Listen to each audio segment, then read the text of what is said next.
Hello everyone, you welcome to my channel Learn and Earn Academy, and today in this video we are going to talk about national movement post First World War scenario.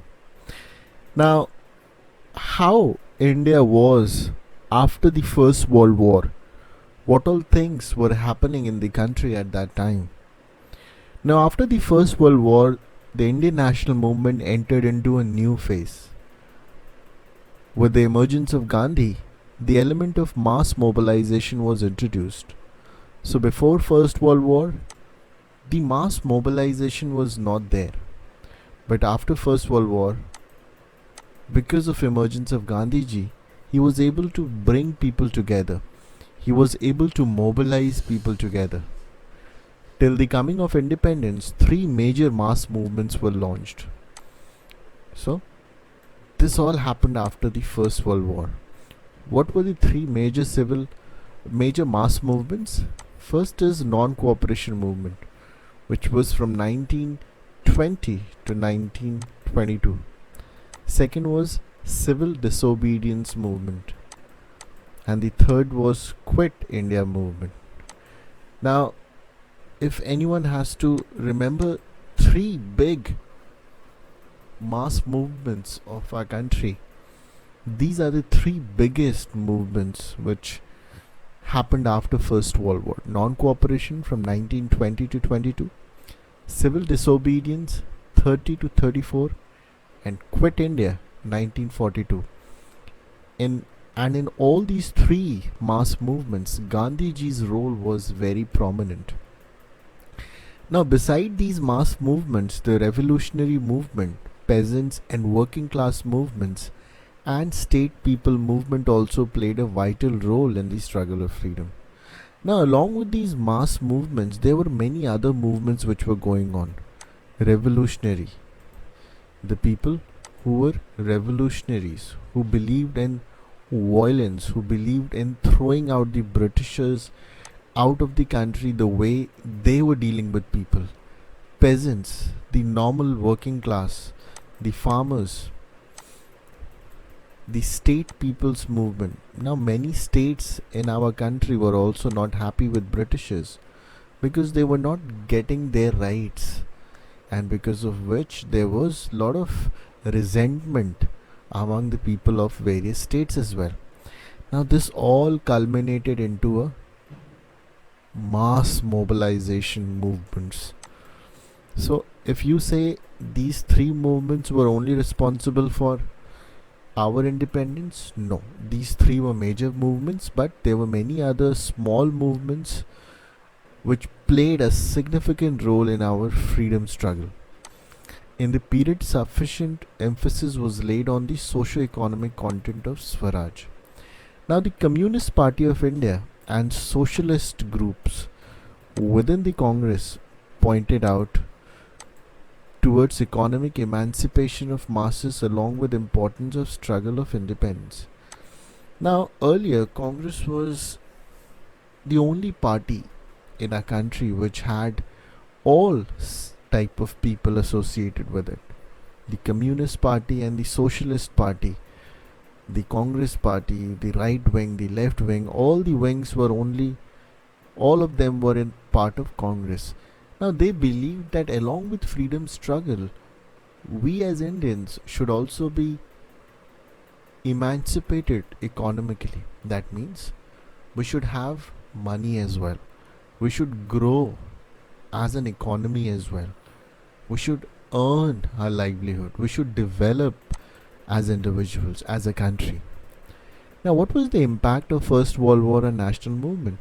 Now, the First World War, which was from 1914 to 1918, had great impact on national movement. So let us talk about all these impacts. So, First World War was between 1914 to 1918, and it had a great impact on national movement in India. First was resentment among the Indians. The British government declared India as an ally and a belligerent. So, after the First World War, the Britishers on their own declared India as an ally. Ally means a country which will support British in whatever they do. Indian people and resources were used in this war. Now, this is very important. We as Indians were used in the war by Britishers to fight their enemies. We were used by Britishers. It created great resentment among Indians, and because of which the Indian people were not happy. Why should we not fight for our own country but fight on behalf of some other country? Especially when they were not even consulted before the joining war. And no Indians were consulted. They were just made the ally and they were just thrown into the war by Britishers without any consultation. Now, anguish among Muslims. Now, the British were fighting against the Turkish Empire, which was ruled by the Caliph. Now, this is very, very important. Now, this aspect is something which we should all know. Now, during this time, the Britishers were fighting against the Turkish Empire. Okay? And this was ruled by Caliph, Khalifa. So, the Muslims had great respect for Caliph. So, automatically, if Muslims respect Caliph and Britishers were fighting against Caliph, that is the Turkish Empire, the Muslims were not happy with the Britishers because the Britishers were against Caliph who the Muslims were following. So Indian Muslim joins the Caliphate movement. Now this is also a very important part of history for the defense for Turkey against the British.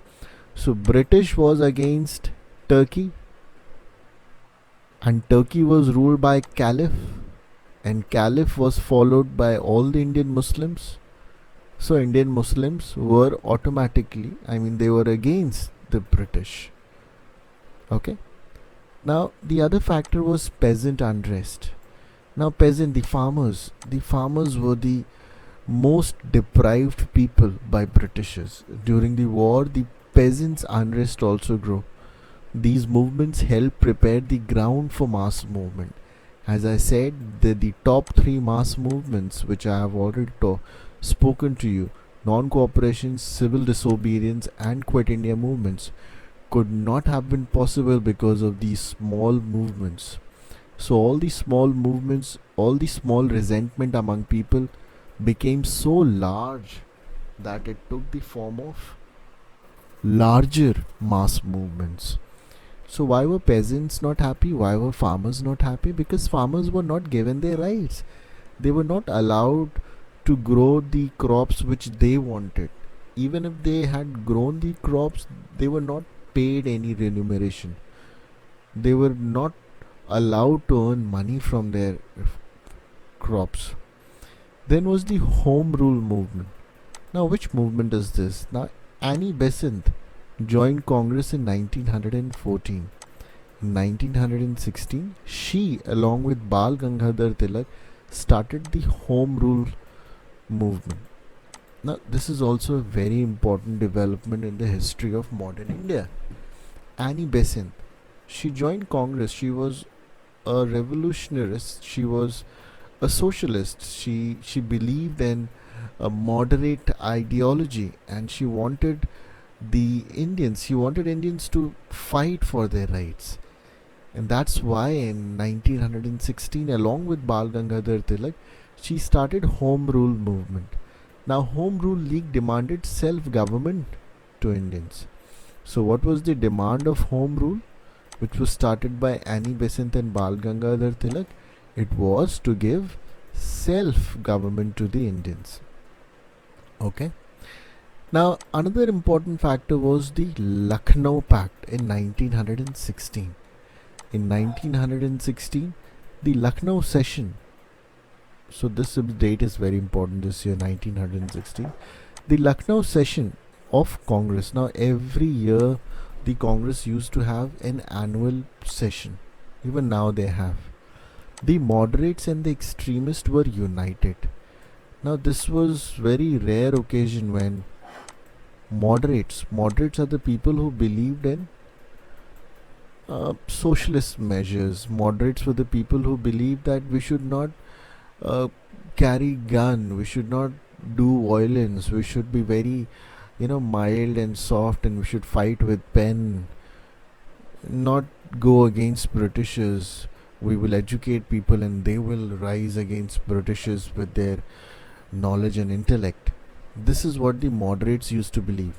And the extremists were revolutionaries. These people believed that if Britishers kill one Indian, we should kill 10 Britishers. So this was their ideology. Now imagine these two different ideologies coming together in 1916 during Lucknow session. Now besides, a pact was made between Congress and Muslim League to work unitedly for their demands of greater share of for Indians in the Executive Council and election of members of the Legislative Council. So this pact was already going on, Lucknow Pact. Now between Congress and Muslim League, now Congress and Muslim League, these two parties were responsible for the division of India into India and Pakistan.